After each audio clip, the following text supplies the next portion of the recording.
Okay, this is another business monologue, so if you didn't like the last video, don't watch this one. There is something that just occurred to me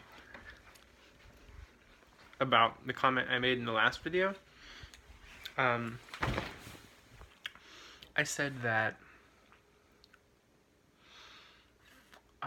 many big organizations are slow and stupid for good reasons, due to the fact that they have employees that rely on them for a paycheck and that they need to be nice to. And of course, I was implying the whole time that Bridge's organization would be in some way superior to that, and then didn't clarify how that superiority is worth pursuing. So, I think the best way to encapsulate this is that most businesses, especially very early on in their lives, either succeed or die, or if they must succeed, they pivot until they do. And this is true of people as well. Businesses are, in many ways, analogs to people. They're ideas that are productive, right?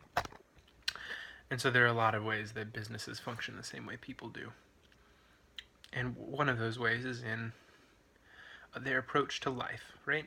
So if a business early on has a mission that drives it forward regardless of its financial success, it will pivot until it finds something that works financially, a business model that works, and in doing so it finds a local maximum, right? And almost never could you expect, from just a statistics point of view, almost never would you expect a business to find the actual optimum business strategy anywhere in its first 100 years of existence. It finds several local maximums if it's lucky. Many businesses just find one. For like the business strategy for Facebook advertising, great. It's definitely a local maximum, and it's an extremely valuable one, but it's not the like holy grail of business strategies for Facebook for it to provide the most value to the world as its service. I don't know how to state that clearly, but I think you get it.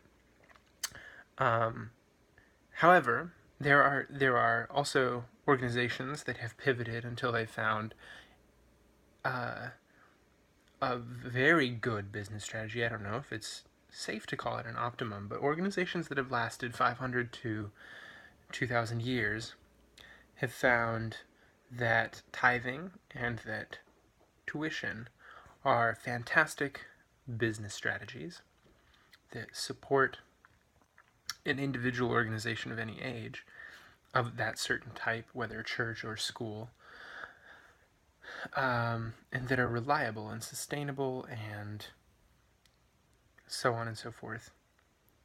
At any scale too. That's what's interesting about churches and schools, is that whether or not you have a small school or a small church, tithing and tuition work really well.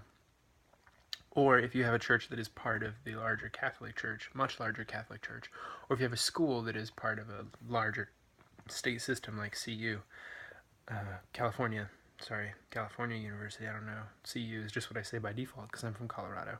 If you have a university that's part of a huge system, tuition still works well. If you have a church that's part of a large system, tithing still works well to support that very large system. So that's interesting, and those are probably also local maximums, but they are much more ideal than short-term business strategies that lots of companies have that solve one idea in one way.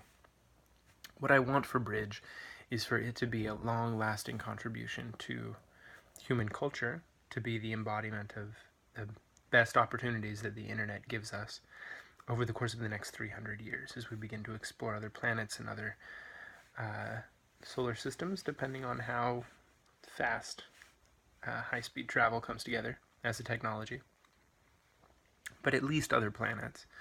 And as we begin to figure out how to network as different sets of human cultures, right? So not just countries, but also planets, we're going to have huge cultural shifts go on.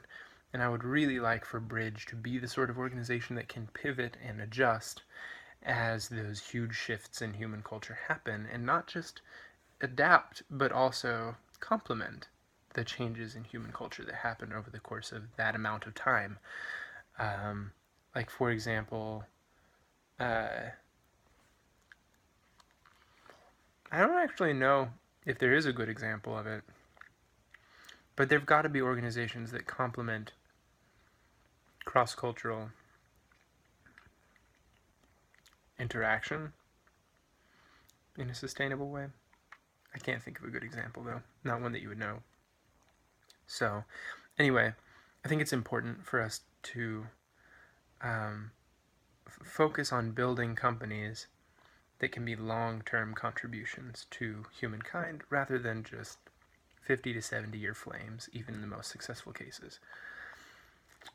Because I think that the things that you learn over the course of several hundred years as an organization are much more valuable for humankind than the things that you learn over the course of a human lifespan. So I want to build a company that lasts longer than a single human lifespan. I also wouldn't mind if single human lifespans get longer, but that's an entire other video. Thanks for watching this one. I'll talk to you later. Should we do an ending screen?